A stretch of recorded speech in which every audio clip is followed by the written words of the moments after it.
मैं पंकज मुकाती हूँ। स्वागत है आपका हमारे चैनल आस्था केसरी में। आज हमारे साथ है ऋषि ठाकुर, जिन्होंने कोरोना महामारी में लगातार लोगों की मदद की है। कोरोना महामारी में जहाँ लोग अपने घरों में छुप गए थे, ऐसे समय में ऋषि ठाकुर और उनकी पूरी टीम के द्वारा कोरोना महामारी में लोगों की जान बचाई गई, ऑक्सीजन उपलब्ध करवाई गई एवं अन्य सुविधाएं, एम्बुलेंस एवं अन्य राशन बांटकर उनकी मदद की गई। ऋषि जी, स्वागत है आपका। पंकज जी, आपका बहुत बहुत धन्यवाद। और आपने जो मेरे लिए कहा, मुझे नहीं लगता कि वो इतनी बड़ी बात है। ये सब बहुत लोगों ने ये काम किया, इंसानियत के खातिर बहुत लोग आगे आए और इसी यही काम हमने किया। ऋषि जी, आपसे पहला सवाल, यह सब करने की प्रेरणा आपको कहाँ से मिली?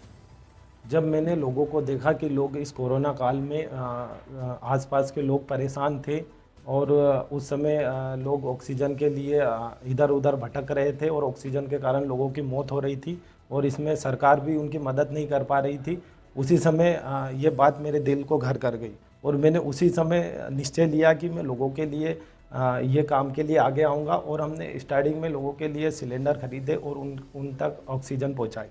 ऋषि जी, आपकी टीम के द्वारा लोगों को राशन भी उपलब्ध करवाया गया, एम्बुलेंस उपलब्ध करवाई गई और आपके द्वारा जो है ऑक्सीजन सिलेंडर भी उपलब्ध करवाया गया। इस सब के लिए फंड आपने कहाँ से कलेक्ट किया? पंकज जी, सबसे पहले तो मैंने मेरी निजी बचत में से ये काम चालू किया। फिर लोगों ने मेरे काम को सराहा, लोगों ने देखा, एफबी पे देखा और ये सब देखा तो कुछ लोग समाज सेवी की कुछ समितियां मेरे साथ में हुई और हमने मिलके ये काम आगे बढ़ाया और ये सब सबके सहयोग से और मिलके ये काम आगे बढ़ता गया। और इस निस्वार्थ सेवा में बहुत सारे लोग मेरे साथ में हुए, बहुत सारी समिति मेरे साथ में जुड़ी, जैसे सौर्य समिति जुड़ी, भोपाल निर्माण समिति जुड़ी और इंसानियत समिति जुड़ी और गोविंदम जन समिति जुड़ी और भी बहुत सारी समिति मेरे साथ में जुड़े। बहुत निजी लोगों ने मुझे कॉल किया और उनके साइड से उनने बोला कि जो भी सहयोग बने आप हमारी हेल्प ले सकते हैं। तो ये सब सहयोग से हुआ। ऋषि जी, आम जनता के आपके द्वारा या आपकी पूरी टीम के द्वारा क्या क्या सुविधाएं उपलब्ध करवाई गई थी? तो पंकज जी, उस समय सबसे स्टार्टिंग तो हमारी जब मैंने लोगों को देखा कि ये ऑक्सीजन की कमी आ रही है तो मैंने सिलेंडर मंगवाए और हमने लोगों तक सिलेंडर पहुंचाए। लेकिन जब हमने देखा कि सिलेंडर हमारे पास में रखे हुए हैं लेकिन लोग हमारे पास में पहुंच नहीं पा रहे हैं तो मैंने एफबी पे डाला। एफबी पे मेरे कॉन्टेक्ट डाल दिए और बोला कि आपको कोरोना में अगर सिलेंडर आपको चाहिए तो मेरे पास रखे हुए हैं, ले लीजिए। एफबी से लोगों ने, सोशल मीडिया से लोग मुझे जुड़े हुए थे तो लोगों ने मुझे, बहुत लोगों ने कॉल किया, मतलब एक दिन में 1000 से ऊपर कॉल आते थे। फिर लोगों को पास हमने ये सुविधा पहुंचाई। फिर हमने देखा कि लोग हमारे पास आने से उससे पहले उनको ऑक्सीजन की कमी रह जाती थी, लोग के पास वाहन नहीं था तो हमने हमारे निजी वाहन को ऑक्सीजन एम्बुलेंस में तब्दील कर लिया और निःशुल्क चलाया। उसमें ऑक्सीजन की सुविधा थी, बेड की सुविधा थी। फिर हमने आगे बहुत सारे काम किए, जैसा शव, बहुत उस समय बहुत सारी डेट होती थी तो शव को भी शमशान तक पहुंचाया। उनके अंतिम संस्कार के लिए भी सामग्री उनको उन तक पहुंचाया और वहां तक भी हम गए। जिसके बाद में और हम लोग जैसे जैसे हमारे पास कॉल आते गए, उस समय हमारे लिए उस समय बेड की ज़रूरत पड़ रही थी लोगों को। तो इंदौर, भोपाल, शुजालपुर, हाटपिपलिया, जहाँ से भी हमें कॉल आता और इंदौर भोपाल में बेड चाहिए थे तो हमने उनको उपलब्ध करवाया। हमारे कॉन्टेक्ट था, मैं भी उधर पड़ा हुआ हूँ, थोड़ा बहुत इसमें कॉन्टेक्ट था तो लोगों को उपलब्ध करवाए।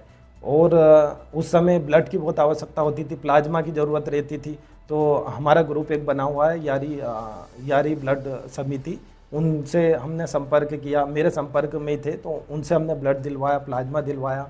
और उस समय हमने भोजन और राशन पानी का भी लोगों को उपलब्ध करवाया। जहाँ से कॉल आता हम भोजन और राशन पानी के लिए उनके पास पहुँच जाते थे और ये पूरा मेरी टीम के साथ में मिलकर हमने ये काम आगे बढ़ाया। क्या प्रशासन से भी आपको इस समय मदद मिलती थी? नहीं, प्रशासन उस समय हमें कुछ मदद नहीं मिली। ये जो काम किया, जो ये मैंने किया, मेरे साथ में टीम वर्क बना हमारा, वो किया। प्रशासन से हमें कुछ सुविधा नहीं मिली उस समय।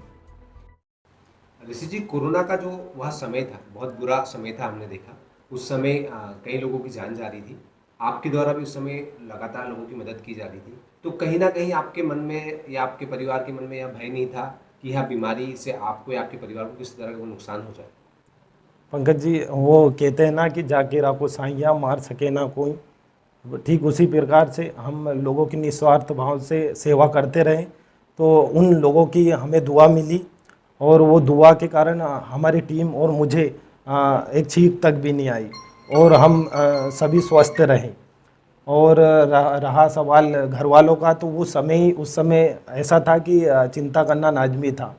तो मेरे घर वालों को चिंता होती थी, मेरे पापा को, चाचा को, खासकर मम्मी को बहुत चिंता लगी रहती जब हम ये काम के लिए जाते थे। लेकिन फिर जब वो हमारे काम को देखते तो उन्हें खुशी भी मिलती बाद में। और रहा काम सेवा का, तो मैंने बचपन से ही मेरे पापा बचपन से ही उनको देखा मैंने, वो सेवा करते आए हैं, तो उनसे ही मुझे प्रेरणा मिली। बहुत बहुत धन्यवाद। और साथ ही में इस चैनल के माध्यम से आप लोगों को क्या संदेश देना चाहेंगे? ऐसा बताया जा रहा है कि कोरोना की तीसरी लहर भी भारत में आने की आशंका है, तो तीसरी लहर अगर आती है तो उसके लिए क्या संदेश आप आम जनता को देना चाहेंगे?